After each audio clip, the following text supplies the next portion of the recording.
গাজীপুরে আচরণবিধি ভঙ্গ করার অপরাধে শ্রীপুর উপজেলা পরিষদ নির্বাচনে চেয়ারম্যান প্রার্থী অ্যাডভোকেট জামিল হাসান দুর্জয়কে অর্থদণ্ড করেছে ভ্রাম্যমাণ আদালতের নির্বাহী ম্যাজিস্ট্রেট। গাজীপুর জয়দেবপুর প্রতিনিধি নজরুল ইসলামের রিপোর্টে বিস্তারিত জানাচ্ছেন SKN রেশমা।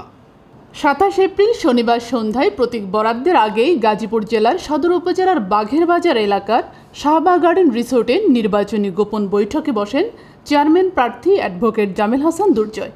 এ সময় অসংখ্য নেতাকর্মী উপস্থিত ছিলেন। এমন খবর পেয়ে জেলা প্রশাসকের কার্যালয়ের নির্বাহী ম্যাজিস্ট্রেট ইশতিয়াক মজনুন ইশতি হানা দেন গোপন বৈঠকে। এ সময় নির্বাচনী আচরণবিধি লঙ্ঘনের অভিযোগে উপজেলা চেয়ারম্যান প্রার্থী অ্যাডভোকেট জামিল হাসান দুর্জয়ের সমর্থকদের 40,000 টাকা অর্থদণ্ড দেন তিনি। উপজেলা পরিষদ নির্বাচনের রিটার্নিং কর্মকর্তা ও অতিরিক্ত জেলা প্রশাসক মোহাম্মদ মামুনুল করিম জানান, নির্বাচনের প্রতীক বরাদ্দের আগে কোনো ধরনের সমাবেশ বা নির্বাচনে জনসংযোগ প্রচারণা চালানো একেবারে আচরণবিধির সুস্পষ্ট লঙ্ঘন।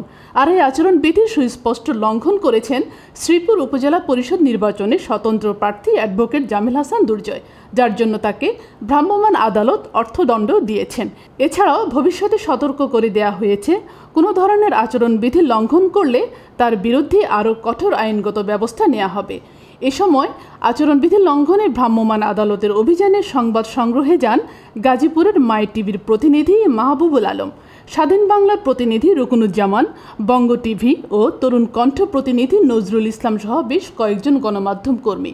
ছবি এবং ভিডিও ফুটেজ নেওয়ার সময় স্বতন্ত্র প্রার্থী অ্যাডভোকেট জামিল হাসান দুর্জয়ের সমর্থকরা সাংবাদিকদের উপর হামলা চালায় এবং তাদেরকে শারীরিকভাবে লাঞ্ছিত করেন।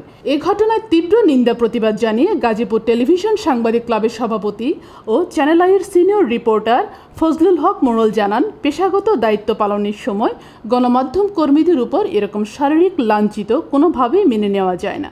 এ ঘটনায় গাজীপুরে কর্মরত গণমাধ্যম কর্মীরা দোষীদের দৃষ্টান্তমূলক শাস্তির দাবি জানিয়েছেন।